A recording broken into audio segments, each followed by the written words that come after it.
And welcome back to Educator.com. Welcome back to AP Chemistry. So today we're going to continue our discussion of acids and bases, profoundly important topic. We're going to be talking a little bit about percent dissociation, sort of a continuation of our weak acid topic from last lesson. But mostly we're going to be talking about strong and weak bases. And as you're going to see, how you handle the calculations is exactly like we did for weak acids. So anyway, let's just jump in and talk about percent dissociation and move forward and see what we can do. So again, the idea is to do a fair number of problems to get you comfortable with what's going on, comfortable with the chemistry, how to handle this intuitively and turn that intuition into mathematics. Okay, so weak acids, remember we said that a weak acid is some species, like for example, let's say hydrogen fluoride, which was an example that we did in the last lesson, that dissociates a little bit into H plus and F minus. Now, not too much. Again, that's the whole idea behind a weak acid. Well, there's this notion called percent dissociation. We want to know how much of the original HF actually came apart, how much of it dissociated. Well, a percent is always the same thing. A percent is always the part over the whole times 100. So, by definition, our percent dissociation is equal to the amount dissociated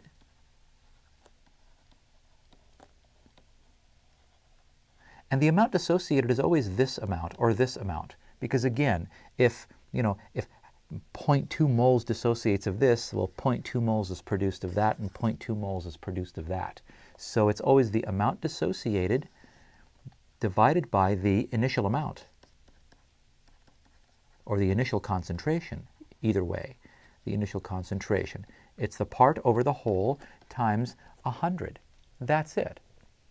A percent dissociation, you're just measuring to what extent has this weak acid actually come apart. 10%, 5%, 3%, 2%. Strong acids, 100% dissociation. Percent dissociation for an acid, a strong acid, is 100%. You're going to find in general for weak acids anywhere from about 0.5% up to maybe about 5 or 6% for a weak acid.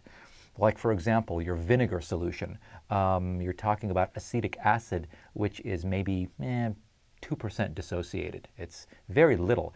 It's actually kind of interesting with such little dissociation, and yet it has that really, really strong acidic quality to it. So, okay. As a quick example, let's think about the last example that we did when we talked about the hydrogen fluoride.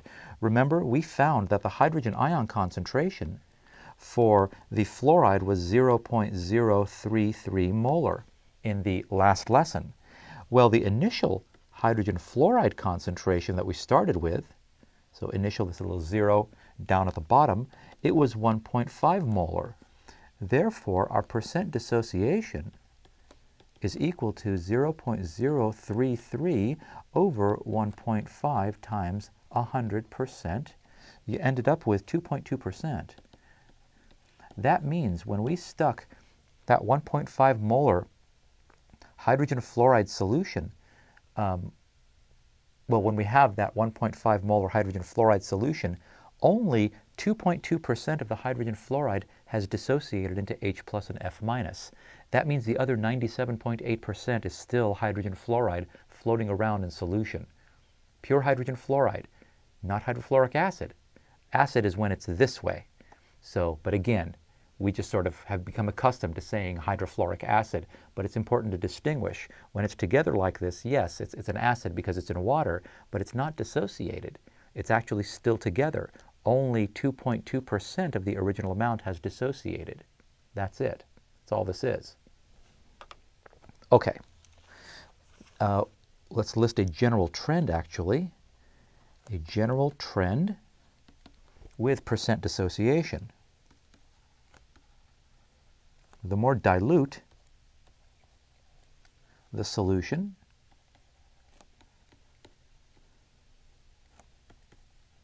the greater the percent dissociation.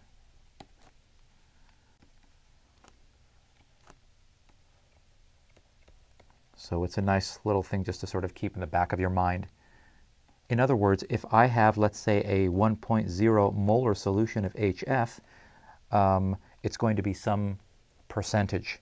Well, if I have a 0.5 molar solution of HF, which is more dilute, right, lower the concentration, the percent dissociation is actually going to be higher. And if I have a 0.1 per molar HF solution, the percent dissociation is going to be even higher. That doesn't mean that the pH is going to be lower. That doesn't mean that the concentration of hydrogen ion is going to be higher.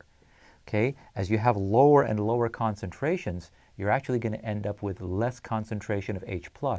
It just means that there's a greater dissociation, that more of the original acid has actually completely come apart into free H+ and free conjugate base ion. That's what that means. Be very, very certain to distinguish between the two.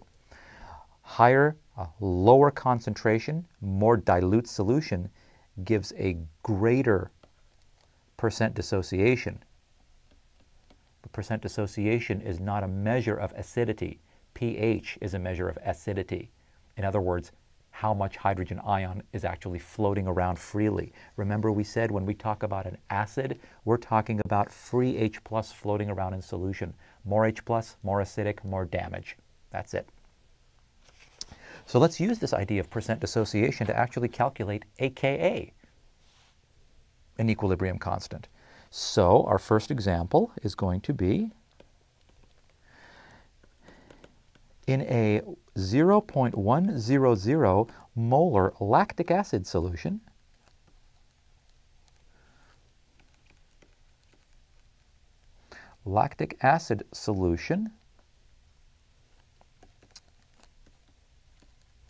the lactic acid is 3.8% dissociated.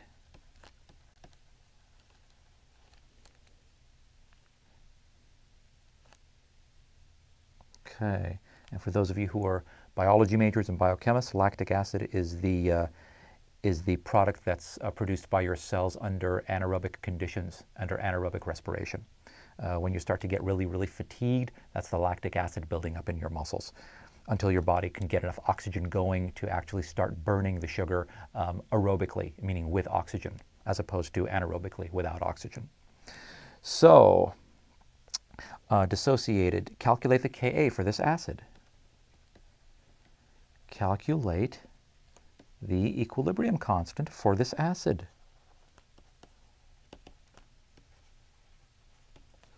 Okay, so let's go ahead and write down an equilibrium expression. So I'm just going to write HL for lactic acid. Or actually, you know what? I think I'll write HLAC is in equilibrium with H+ plus lactate ion. Well, they tell me that the initial concentration is 0.100 molar, and we have none of that. The change was minus x, so it becomes x and x. That means the equilibrium concentration is 100 minus x, x, and x. Well, the Ka for this is equal to, well, sure enough, same equilibrium expression, the hydrogen ion concentration times the lactate ion concentration times the concentration of lactic acid or hydrogen lactate. Now we're looking this time for Ka. That's what we want to find, which means that we need this number, and this number in order to multiply and divide, which means we need x. Once we have x, we have this, and we can subtract from 0.1 to get this. We multiply and divide, and we get our Ka. How can we find x? Well, they tell us that the percent dissociation is 3.8%. Is it 3 point? Yes, 3.8%. What does that mean?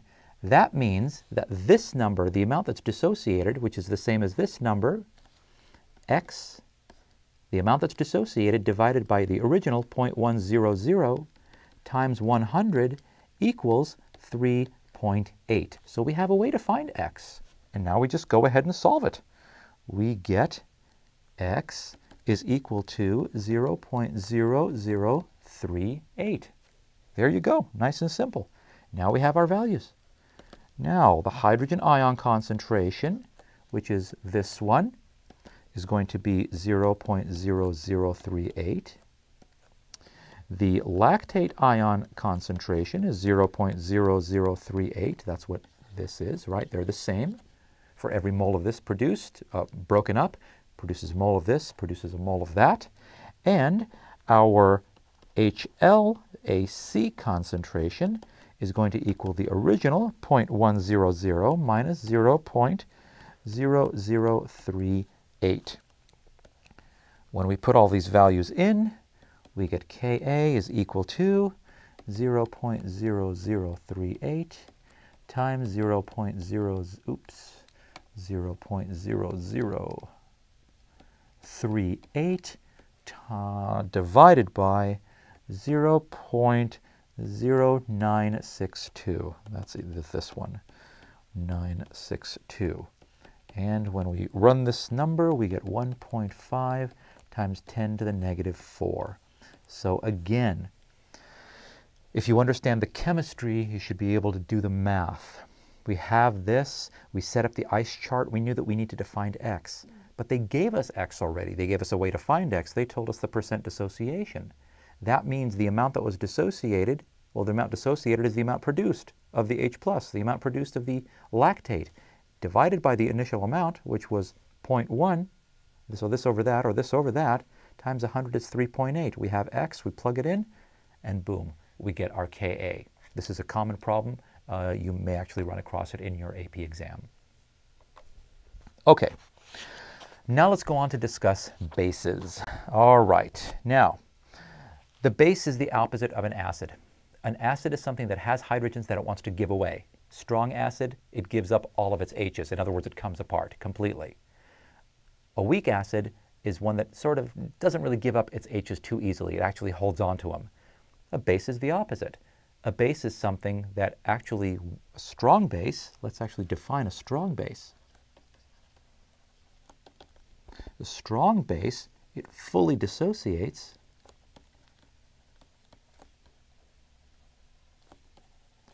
to produce OH minus. So for example, sodium hydroxide. Sodium hydroxide, when you take solid sodium hydroxide, it's kind of like hard wax, you drop it in water, it dissolves, it dissociates, it produces free sodium ion and free hydroxide ion. It's a base. It's a basic solution. It's a base because when it dissociates, it produces OH minus. Remember, water is also a base. Water breaks up into hydrogen ion and OH minus. It's amphoteric. It's an acid and a base. This is just a base. Potassium hydroxide, another strong base. Notice I wrote the arrow in one direction, full dissociation. K plus, OH minus. Oops. If you had a solution of sodium or potassium hydroxide, you wouldn't find any NaOH, any KOH in solution. It would all be this, this, this, this. Free ions in solution. So let's do a quick example. Handle the exact same way, except now in reverse. Calculate the pH of a 4.0 times 10 to the negative 2 molar NaOH solution. Well, let's see. NaOH is a strong base. Any of your alkali metals, sodium, potassium, all those in the first group with a hydroxide, they're all strong bases. So they all fully dissociate. Strong base means full dissociation.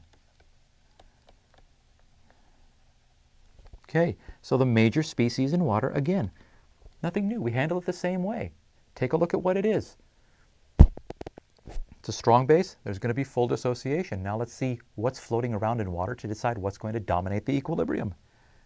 The major species in water floating around, you have sodium ion, you have hydroxide ion, and you have H2O.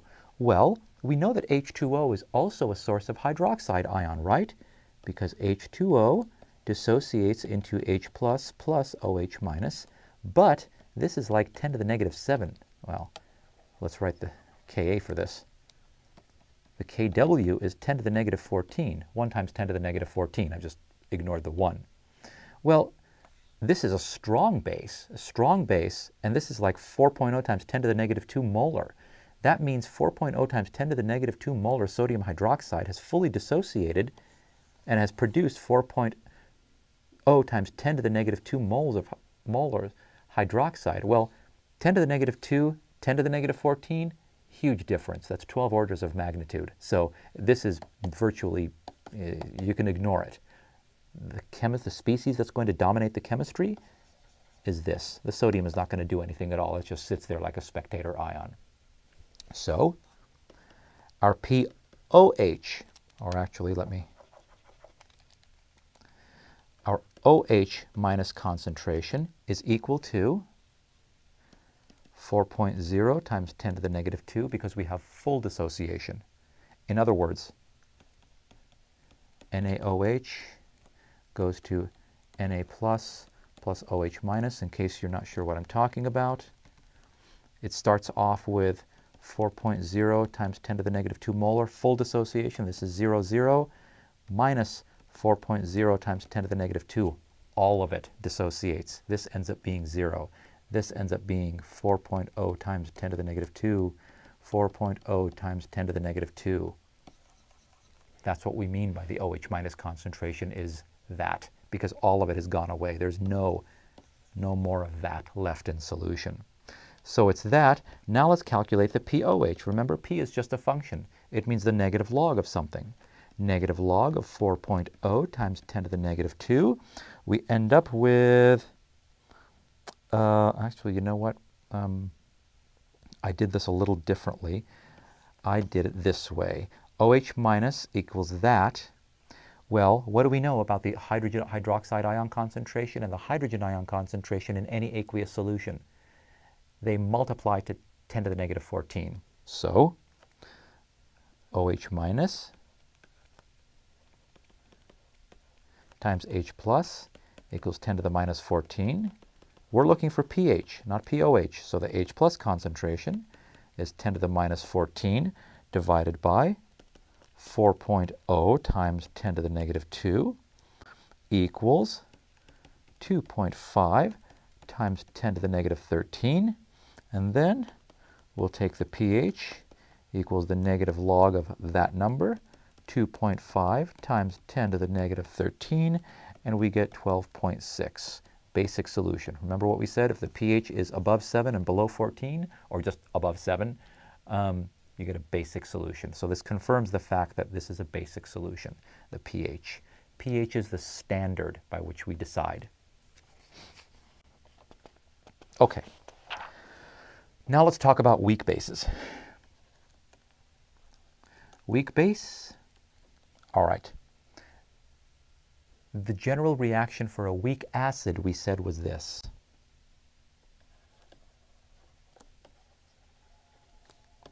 We said if we had an acid plus water, we'll go to hydronium ion, which is the same as H plus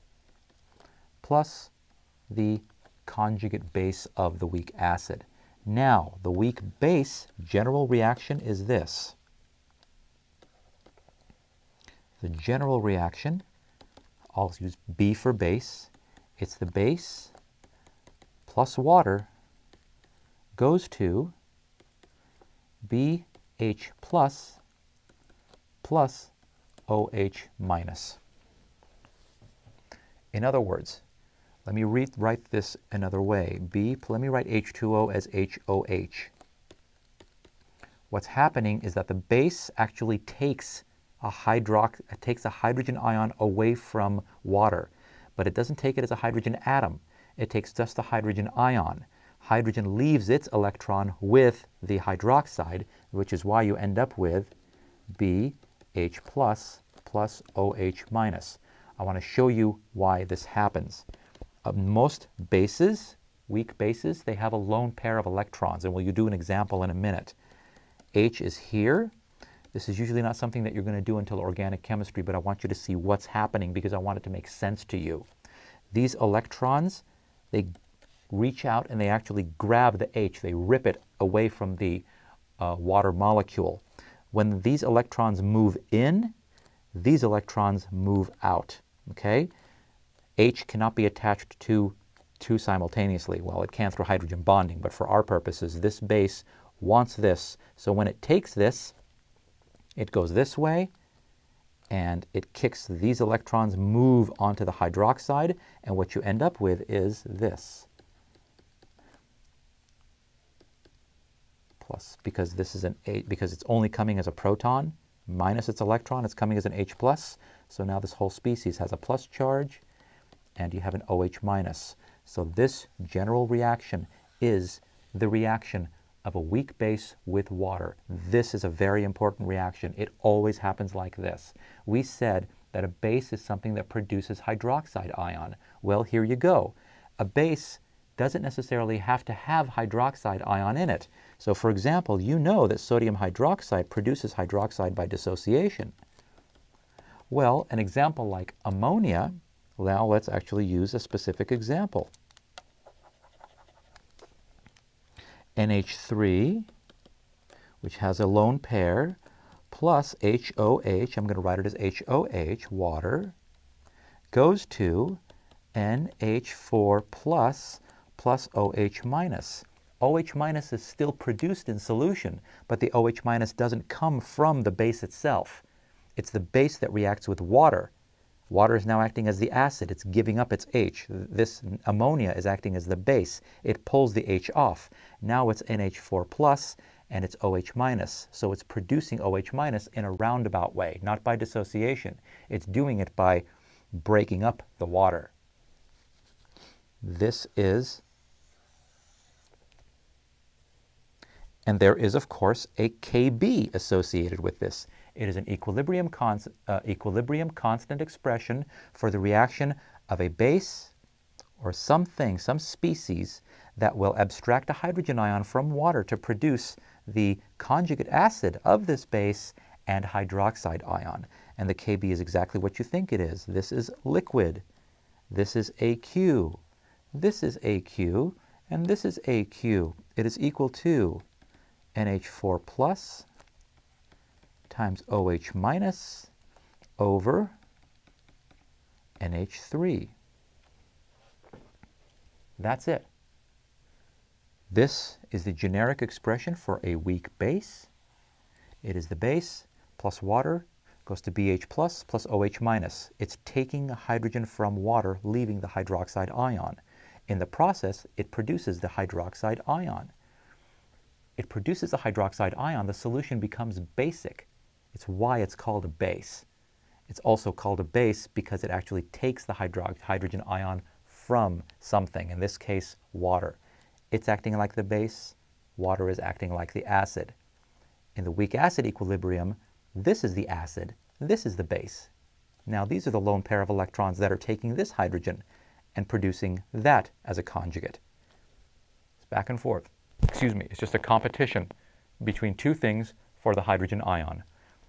Here, the base, it just depends on where the equilibrium is. That's all acid-base chemistry is. It's a competition between two different species for the hydrogen ion in between. It's a tennis game between the two. Which one is stronger? The stronger one will take the hydrogen ion. Okay. So, again, base, whether weak or strong,